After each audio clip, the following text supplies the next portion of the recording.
also be announcing sometime today around 5:30 why Baylor's Dave Aranda is unlike any college football coach you know. Dave Wilson, who I have known for 3 decades, was the one who wrote the article and joins us on Sic'Em 365 Radio and 365 Sports with Craig Smoke, Paul Catalina, and again, I'm David Smoke. Dave, thanks for your time. I told you this yesterday. What I like what you did is you took some things that had been mentioned before, but you didn't do the copy and paste. How much fun did you have, and how many people did you talk to do this article? I would say the fun part is it was a little bit agonizing because Coach Aranda is such an interesting guy that you wanted to do it right. And so I think I ended up ultimately talking to about 15 people over the course of a few months.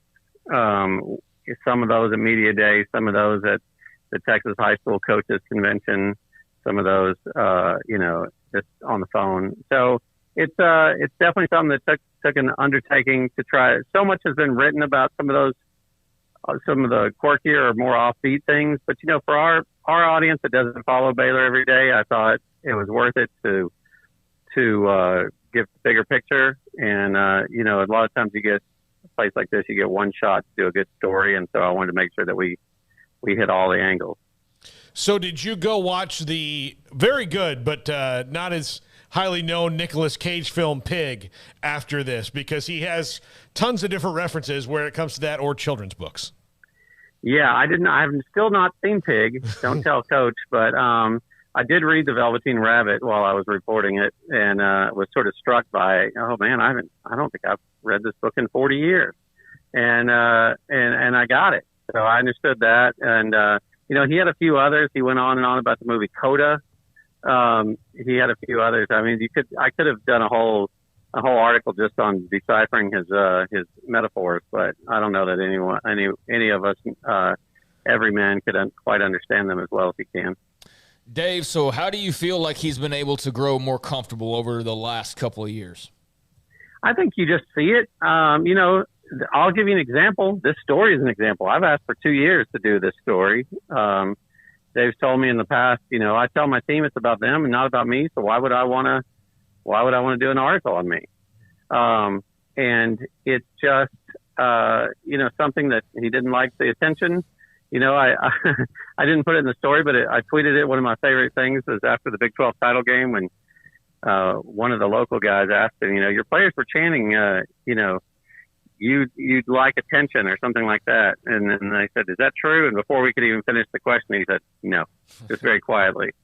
But I do think he does not enjoy the attention. And I just think you see him much more comfortable in that role, getting up at a touchdown club and getting an award, or glad handing people at conventions. And, he's a guy that a lot of people look up to in the business. So he's having to, he's always been a guy that reached out to other people for help, and now he's the guy that people are reaching out to for input. The first year, COVID year, it was a struggle. They were terrible, 2-7. He made some decisions pretty quickly. Do you find it interesting, Dave, that as much as he is such what seems to be a legitimately unique and very good person, that he's still not afraid to pull the trigger, make decisions on his coaching staff or a starting quarterback? I find that completely interesting. I asked him that. I said, a lot of coaches, especially in their very first head coaching job, would be wary of making changes so quickly because it would look like that they made a mistake in the process.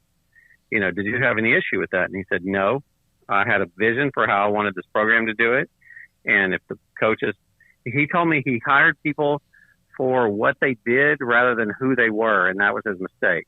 Now, it wasn't, I don't think he was taking personal shots. He was just saying, look, I hired people based on schemes or things. And instead of like walking the walk every day, that the way I want to do it, the way I want to treat players, the way I want to, talk to players, the way I want to run practice. And so if he definitely has a strong opinion on how his program should run, if the coaches don't like it, Dennis Johnson, the defensive line coach, who was really good in the story and very helpful. And he said, if you're a knower, you can't work for Coach Aranda. Like if you're a guy that thinks you have it figured out, you can't work for him. You have to be a learner.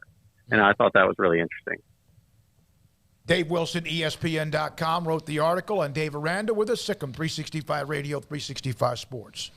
Dave, what do you think about, the offseason that we had in coaching where there were, these big jobs open and Dave Aranda would have had easy kind of steps, especially to LSU and USC, into them. And obviously they went super big with guys who had more experience as head coach, but that he didn't budge and stayed here. What does that say about his personality from what you were able to glean? Yeah, I don't have any knowledge of whether or not he was actually in the mix for those things. I do know that he did not pursue them. And a lot of times the way that works, obviously, is people behind the scenes and doing this. And I think it was just something that he said from the beginning, like, look, this is where, I don't think he says Baylor and all the things that make Baylor. Now, I would still worry, that there's people are going to keep coming after him, and there's other places out there that are like a Baylor where the pressure's not as high, but there's resources and there's talent. But, I don't think there's any question that this place at this time is the perfect fit for him. He recruits the type of players he recruits. He has a huge pool of prospects to pick from. He likes athletes and he likes speed, and he's centrally located in Texas, and at the same time, he's a very religious person. He believes in the mission of Baylor. I'll give you an example. He gave me one of his famous metaphors, right? I asked him, why Baylor? Why does Baylor mean so much to you? Why does it appeal to you? And he said, Baylor reminds me a lot of those old Polaroid cameras. He said, you take the picture, the film comes out, you look at it, you don't see the picture, but it needs sunlight to interact with the chemicals in the negative to come to fruition. And to me, that's what Baylor is. How about that? It's so deep that I couldn't really figure out a way to squeeze it in there without having, the 15th different metaphor in the story. But it is fascinating, right? That's literally the way his brain works on everything. And it's super interesting. Dave, how did you take him sitting by himself after the national championship? And you as you say it always means more, but how did you kind of take that part of the Aranda story of him not even being out there and celebrating like everybody normally would, but kind of even doing that in his own way? So I'll tell you, that's what first drew me to him. I was at that game. I covered that game for ESPN. I was an editor at the time, so I was up in the box. I came downstairs to go to the press conferences to help out some of our reporters. And I went and posted up outside the locker room just to see the scene.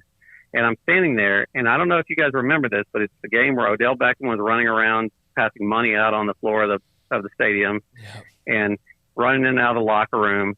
The players were smoking cigars in the locker room, and so the cops were running in and out, screaming at everybody that they were going to arrest them if they didn't put out their cigars. It was chaos, total chaos. And Ed Orgeron's hollering and screaming.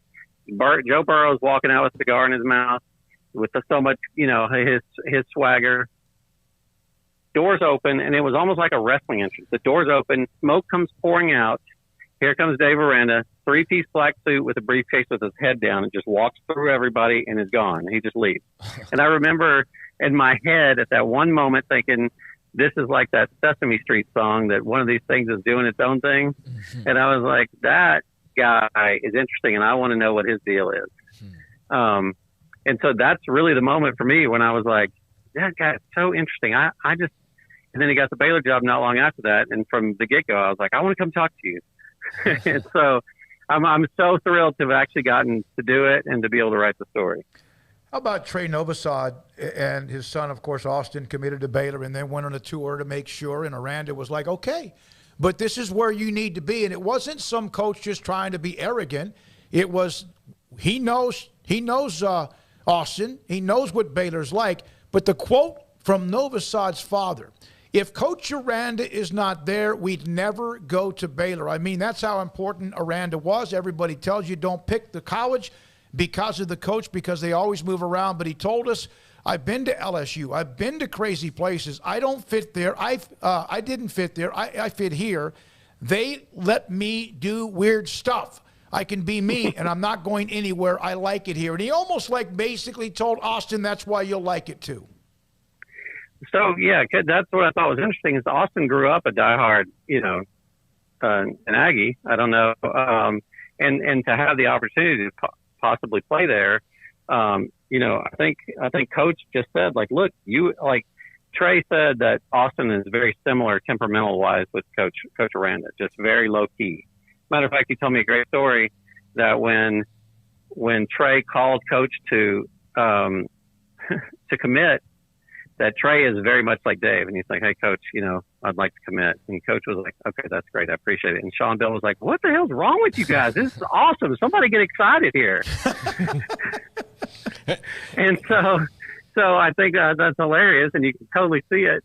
But he's like, "Look, you and I have the same personality. I know you. You're going to go watch the way they coach at the other places, and then come back and watch the way we coach and see where you're more comfortable." And I think I know where that is.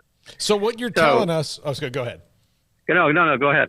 So what you're telling us is that Dave Aranda and Jimbo Fisher have wildly different personalities.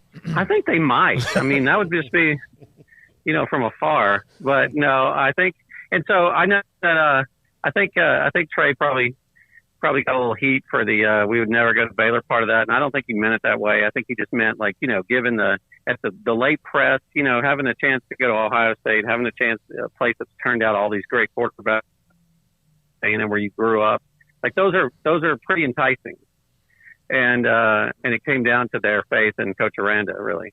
How much did Dr. Jerry Lynch, who you mentioned, Aranda reached out to him, and is a guy that probably has a lot on his plate. In fact, he's doing stuff all the time with teams or whoever else.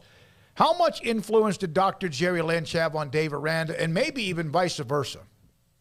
I think if you listen to Dr. Lynch speak, or you look up some of his stuff, or you read some of his books, and I have not read his books, but I've read a lot of his info, and then I did a Zoom for quite a long time, and you hear it. You hear it. So it's always about person over player. And he didn't say that explicitly, as Dave always does, but he talks about human beings versus human doings. Like I've heard Coach Aranda talk about that. Dr. Lynch would say, Steph Curry is not who he is because of what he's doing. It's because of who he is as a being, as a person. And so I see that, I hear the echoes of that in Coach Aranda. So I think they've had a very strong kinship. If you go look at Dr. Lynch's books, the people who write the foreword to these books are big names. And he asked Dave to write the foreword for this one. So that's how much he thinks of him, and that's how much Dave thinks of him. I mean, Dr. Lynch has worked with Dean Smith. He worked with Phil Jackson. Steve Kerr is one of his proteges. He's like, people play for a guy like Steve Kerr, and they play for a guy like Dave Aranda not because they yell and scream at them, but because of what type of person they are. They respond. They want to win because the other person is such a good person that they want to win for them. Thanks for your time, Dave. You did an incredible job. Now we're going to bore everybody to death and talk JUCO basketball. We're not going to do that. That's how you and I first met, covering East Texas junior college basketball. Remember those days at Masters Gym right. and Wagstaff Gym and elsewhere. You have been working at ESPN for a while. Is this one of your favorite stories to do? You said it was at times tough because there's so much to get in, but is this one of your favorites now that it's out? It's tough because it was something like, and I'll be honest with you. I mean, I have two kids that are sort of neuroatypical. I have one son on the autism spectrum, one son with Tourette's and OCD, and it was important to me to write a story about somebody who does things in a different way. Now, I'm not diagnosing Coach Aranda with anything. That's not what I mean. What I mean is he's a different guy, different, not a yeller, screamer, different thing. It's important to me to show the spectrum of, in this world of college sports, that there are people that do things in different ways and can win in different ways, right? You've seen that at Baylor. I did not go to the point in the story to say Art Briles did it this way and Dave Aranda did it this way, because I don't even want to bring that up, although I just did. But to say that you can win and be different. And I think that is, he worked on that original Leach staff with Sonny Dykes and Dana Holgerson and Briles and all those guys. And, Sonny Dykes told me for the story, I didn't use it, but he's like, I think that was important for all of us to show that you can be yourself and be a college football coach. We didn't all have to try to be Lou Holtz. So that's why it was hard, because you just want to do it right. Is if the guy gives you the time and you wanted to do it for so long, you wanted to do it right and fully report it. And so much has been written about him, especially about his analytical mind and how he coaches. And I just kind of wanted to take a different tack and say, like, look, that's all been done. People have read that. We know he's a great coach. But what makes him want to coach? So that's kind of my point. But yeah, it's definitely my favorite too. But it's one of the ones that I felt was most challenging just to get it right. Yeah, he made the decision with Gary Bohannon back at the end of spring. There's the coaching changes that he can, like I've said, he can be a cold-blooded assassin in a way with decision-making, but that's not kind of who he is personally. But he knows when to make a tough decision. Yeah. A perfect example. You know, I wrestled with whether or not we could. I mean, the story ended up being almost 4,000 words, which is longer than we normally would do for a single subject feature. And I could have gone on and on. You know, the Bohannon one, I can't think of another coach in the country this year that had a hotly contested quarterback race and that made the decision that early. So, you know, and like we heard Coach at Media Day say, you know, I have pictures of my kids with Gary in my house. Why wouldn't I want the best for him? And the Novosad said, well, that factored in our opinion too. We saw that. You know, we saw how he treated his quarterbacks, and that means something to us. Hey, Dave, great job, man. Thanks for your time. We appreciate you being a part of it today. Thanks, guys. Dave Wilson. In fact, a couple of comments, biscuits and gravy. I just put the